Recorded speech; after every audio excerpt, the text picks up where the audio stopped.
Welcome জয়দীশ biology YouTube channel. অবশ্যই যারা চ্যানেলটি এখন সাবস্ক্রাইব করে রাখো নি, তা সাবস্ক্রাইব করে রাখো, পাশে বেল আইকনটি প্রেস করে রাখো এবং নিচে হোয়াটসঅ্যাপ লিঙ্ক রয়েছে, টেলিগ্রাম লিঙ্ক রয়েছে, বিভিন্ন রকম পিডিএফ তুমি এখানটায় ফ্রিতে পেয়ে যাবে। এই ভিডিওটি মক ইন্টারভিউর ভিডিও। একজন স্টুডেন্টের তার মক ইন্টারভিউর পারফরমেন্স কেমন হয়েছে তার একটা ভিডিও ডেমো, যেটা হচ্ছে অনলাইন ক্লাসেস করানো হয়েছে। অনলাইন ক্লাসেস পেইড ক্লাস শুরু হয়ে গেছে এবং ক্লাসগুলি চলছে, তার জন্য রেডি করানো হচ্ছে। এই ভিডিওটা দেখে অবশ্যই তোমরা উপকৃত হবে এবং এই প্রশ্নগুলি অবশ্যই ইম্পর্ট্যান্ট তোমার কাছে।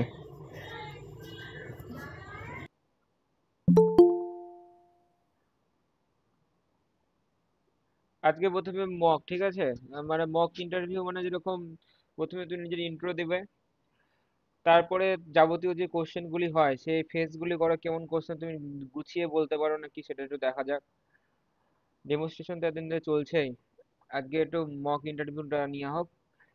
তারপরে সাবজেক্ট ওয়াইজ সামনে যে শুক্রবার আছে সাবজেক্টে ভালো করে পড়ে নেবা, টাইম দিচ্ছি, পুজোর সময় ভালো করে পড়াশোনা করো।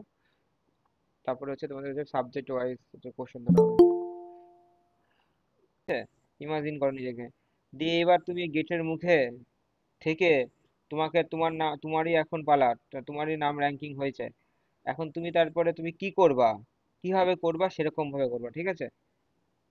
আচ্ছা, মানে আগে দরজাতেই বলবো, একদম মে আই একদম কাম শুরু ইন থেকে স্যার? শুরু থেকে। Sir, may I come in sir? Yes, come in. Sir,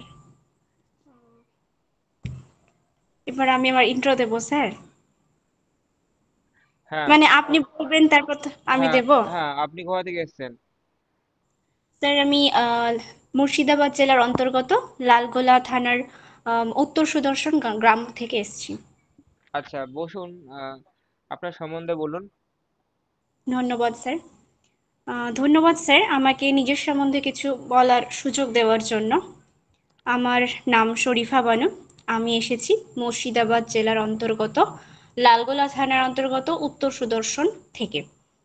আমি আমার মাধ্যমিক শিক্ষা সম্পন্ন করেছি লালগোলা রহমতুল্লাহ হাই মাদ্রাসা থেকে, এবং আমি আমার উচ্চ মাধ্যমিক শিক্ষা সম্পন্ন করেছি লালগোলা এমএন একাডেমি থেকে।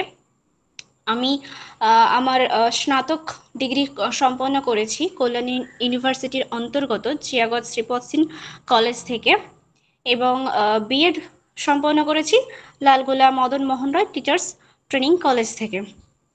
আম, আমি কবিতা আবৃত্তি করতে ভালোবাসি এবং গান শুনতে ভালোবাসি। আহ, আচ্ছা, আপনি আমার আপনি কোনো প্রোগ্রামে কখনো গানের পারফরমেন্স করেছেন? হ্যাঁ স্যার, করেছি। আপনি কি ধরনের গান পছন্দ করেন? আচ্ছা স্যার, স্যার সত্যি কথা বলতে মানে নিজে থেকে মানে শিখে মানে ওই কোনো স্যারের থেকে শিখে শিখে করিনি, এমনি প্রোগ্রামেই করতাম জাস্ট মানে নিজে শুনে শুনে। তা আপনার কোনো পছন্দ নেই কোনো কিছু গানের? না না, অবশ্যই মানে রবীন্দ্রসঙ্গীত গেয়েছি বা সেই ভাটিয়ালি গান গেয়েছি। আচ্ছা, ভাটিয়ালি গানের উদ্বোধক কে জানেন? ভাটিয়ালি গানে ফেমাস কয়েকজন গায়কের নাম জানেন? যেমন লালন ফকির। একটাই? স্যার অতটা তো মনে নেই, মানে আগে গেয়েছি, এখন তো মনে নেই। আচ্ছা, রবীন্দ্রনাথ ঠাকুর কত সালে গীতাঞ্জলি পুরস্কার পেয়েছেন? গীতাঞ্জলির জন্য নোবেল পুরস্কার পেয়েছেন রবীন্দ্রনাথ ঠাকুর। স্যার এই মুহূর্তে মনে পড়ছে না, মানে আমার জানা ছিল বাট আচ্ছা, এই মুহূর্তে রবীন্দ্রনাথ ঠাকুর আপনি কি কি চোখে দেখবেন, একজন বিপ্লবী নাকি একজন লেখক? সব দিক থেকে, মানে উনি একজন লেখক, একজন কবি, একজন বিদ্রোহী, বিপ্লবী, মানে উনি সব দিক থেকেই, কি বলবো, মানে তারপর শিক্ষা জগতের একজন দার্শনিক বলা যেতে পারে, ওনাকে বলা যায়। আপনি কেন শিক্ষক হতে চান? হ্যাঁ বলুন। আপনি কেন শিক্ষক হতে চাইছেন? স্যার, আমি শিক্ষক হতে চাই অ্যাকচুয়ালি আমি আমার আমার দেখা কয়েকজন শিক্ষকদের দেখে অনুপ্রাণিত হয়েছি, এবং আমি মনে করি একজন শিক্ষক বা একজন শিক্ষিকা হলো একজন পথ প্রদর্শক। তো সেই জায়গা থেকে দাঁড়িয়ে আমি ছাত্রছাত্রীদেরকে আহ, জীবনের মূল লক্ষ্যের দিকে এগিয়ে দিতে পারবো এরকম একটা ধারণা পোষণ করি, এবং তাদেরকে হচ্ছে স্যার, নার্ভাস লাগছে প্রচন্ড, মানে আপনি না ইন্টারভিউ দিতে এসেছেন, ঠিক আছে? হ্যাঁ স্যার, আচ্ছা, মানে আপনি ভারতে প্রথম নারী শিক্ষক, আপনি তো নারী, আপনি নিশ্চয়ই শিক্ষক হয়ে দাঁড়াবেন আহ, স্কুলে। তাহলে আপনি যে নিশ্চয়ই জানেন, নিশ্চয়ই ভারতে প্রথম একজন শিক্ষক, নারী শিক্ষক, তার নাম কি জানেন? জানা আছে আপনার? হ্যাঁ স্যার, মানে আমি কিছুদিন আগেই পড়লাম, মানে মনে পড়ছে না। আচ্ছা, আপনার পশ্চিমবঙ্গের মুখ্যমন্ত্রীর নাম মনে আছে আপনার? হ্যাঁ, পশ্চিমবঙ্গের মুখ্যমন্ত্রী, হ্যাঁ, কে? মমতা ব্যানার্জি। আচ্ছা, মমতা বন্দ্যোপাধ্যায়। তিনি কতবার হচ্ছে সিলেক্টেড হয়েছেন? কতবার তিনি সিলেক্টেড হয়ে মানে মুখ্যমন্ত্রী পদের মুখ্যমন্ত্রী জন্য হয়েছে এই পদের জন্য? তিনি দুবার হলেন মুখ্যমন্ত্রী, মানে আগে ছিলেন, মানে কনফার্ম? আপনি, দুবার না তিনবার? হ্যাঁ কোনটা? তিনবার না দুবার? আপনি কনফার্ম আপনার উত্তরে? স্যার, দুবার, হ্যাঁ। দুবার। আচ্ছা, জাতীয় শিক্ষানীতি পড়েছেন আপনি 2020?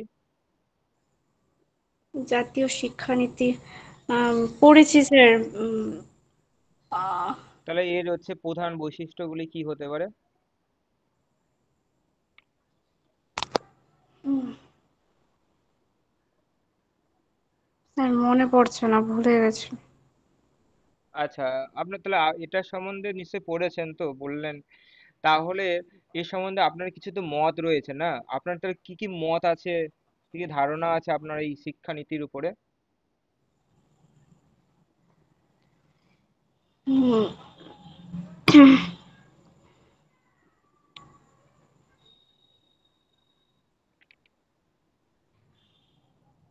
আচ্ছা, ধরুন ধরুন একটা স্টুডেন্ট আপনার কথা শুনছে না, তখন হুম, আপনি কি করবেন? আচ্ছা। তাকে আমি জিজ্ঞাসা করব তার কি সমস্যা হচ্ছে, তারপর তার সঙ্গে আমি বন্ধুত্ব সুলভভাবে তাকে বোঝানোর চেষ্টা করব, ও যাতে ক্লাসে মনোযোগী হয়। তো এইভাবে আমি তাকে ভালোভাবে, ভালোবেসে ভাই বোনের মতো তাকে বোঝানোর চেষ্টা করব। আচ্ছা, শিক্ষক কি শুধুমাত্র তাকে বন্ধুই হবে, নাকি শিক্ষকের অন্যান্য গুণগুলি আছে? হ্যাঁ, একজন শিক্ষকের মধ্যে অনেকগুলো গুণ থাকে। কি কি? যেমন শুধু তাকে ছাত্রছাত্রীদের সঙ্গে বন্ধুর মতো যেমন আচরণ করতে হবে, তাকে আহ, যখন পড়াশোনার ক্ষেত্রে তাকে উম, বিভিন্নভাবে মানে বোঝানোর চেষ্টা করতে হবে। আহ, তারপরে তাদের সঙ্গে আহ, বিভিন্ন, আচ্ছা, আপনি শ্রেণীকক্ষের সময়, শ্রেণীকক্ষের নির্দিষ্ট সময় থাকে, এই সময় ব্যবস্থাপনাকে আপনি কিভাবে করবেন, মেনটেনিং করবেন কিভাবে আপনি? আচ্ছা, শ্রেণীকক্ষের সময়টাকে আমি আহ, তিনটে ভাগে ভাগ করে নিতে পারি। হুম। কি কি? প্রথমে প্রথমে কয়েকটা মিনিট তাদেরকে আমি তাদের পূর্ব জ্ঞানটা যাচাই করব, মানে আমি গত আগের দিন মানে কি পড়িয়েছি সেই পূর্ব জ্ঞানটা ফার্স্টে আমি যাচাই করে নিতে পারি কয়েকটা মিনিট। তারপরে আমি তাদেরকে মানে তাদের সঙ্গে যে টপিকটা আমি পড়াবো আলোচনা করে নিব কিছুক্ষণ।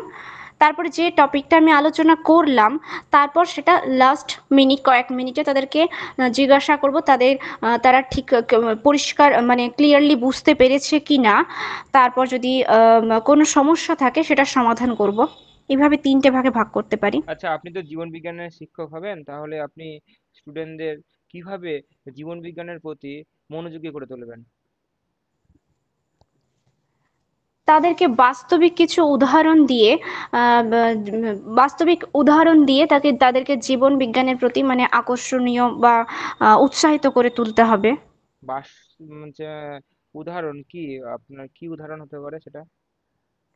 জীবন বিজ্ঞান মানে আমাদের জীবনের সঙ্গে, মানে জীবন যদি বলি, মানে আমাদের যদি বিজ্ঞানসম্মতভাবে বলি, আমাদের জীবন হচ্ছে জীবনের মধ্যে বৃদ্ধি, প্রজনন, চলন, গমন, প্রোটোপ্লাজম বস্তু টোটালটা মিলে হচ্ছে কি জীবন বলছি। এবার এই যে আমরা চলাফেরা করছি বা পরিবেশে আমাদের জীবন তো টোটালটা নিয়ে, আমাদের পরিবেশে এত জীবের অগণিত জীব রয়েছে। তো আহ, তাদের আচ্ছা, সঙ্গে লাস্ট মানে লাস্ট প্রশ্ন, লাস্ট প্রশ্ন আপনাকে, ইনক্লুসিভ এডুকেশন নামটা অবশ্যই আপনি বিএড করতে গিয়ে পড়েছেন, তাহলে এই ইনক্লুসিভ এডুকেশন বলতে আপনি কি বলবেন? এটা জিনিসটা কি? এই মুহূর্তে মনে পড়ছে না। আচ্ছা, বেশ, ভা- তাহলে ভালো বেশ, হলো না জানি। ঠিক আছে। স্যার ভালো হলো না, আমি তো বেশ, লাস্টেরটা বলো যে হ্যাঁ স্যার, ঠিক আছে স্যার, দিয়ে আসি স্যার, নাকি কি যাই স্যার, এটা কিছু বলো, লাস্টেরটা বলো। ঠিক আছে, ওকে, থ্যাংক ইউ, ধন্যবাদ আপনাদের। স্যার সাথে কথা ধন্যবাদ। বলে ভালো লাগলো, এটা বলো। একদম মাঝপথে ছেড়ে দিলে হবে? হতেই পারে ভালো হয়নি, তাই বলে কি তুমি লাস্টেরটা শেষ করলে? লাস্টেরটা শেষ করতে হবে তো। বলো বলো, শুনি।